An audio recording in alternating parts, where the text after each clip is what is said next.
But for me, DJ was, it wasn't about the money. It was being able to go into an unknown space with what you have and never been in that space before. You walk into that space and you have to create magic in that space with your lighting. So you're like, and it's still light out when you're in there creating this space. So you got to picture how this is going to look in the dark with all the lights off. So you've got to place your uplights around the room and stuff like that and direct your lighting onto the dance floor. First, you got to figure out where your dance floor is at, because I have set up at places and like, oh, you're supposed to be over there. And you're like, dude, I just spent 35 minutes setting all this up. It's going to take me 20 minutes to tear it down and reset it back up. So you're like frustrated, but you go with the flow. So that's part of DJing. That's, just some of the surprises you run into. And then the equalizing the space once you get all your sound system set up. There is that, because you could have it set up perfect for your space at home or whatever, for the last space. When you get there, you're re-equalizing everything, because everything's going to be off because of the acoustics of the room. So there's a lot of stuff to think about. But it's really exciting because you're going into an unknown space and you're creating magic for a night that's supposed to be magical for a couple, usually for a wedding.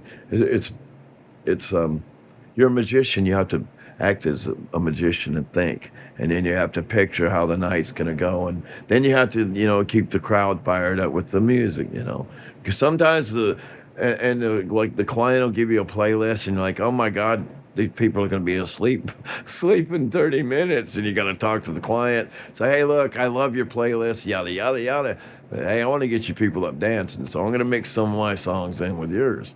And they got to be okay with that, because mom could be paying for the wedding, and if you don't adhere to that playlist, you just pissed mom off and she wrote that check. So there's a lot of things to think about in DJing, but it's all part of the game. It's all, like I said, I never was in it for the money. I just wanted to do it because I loved doing it, and it was fun.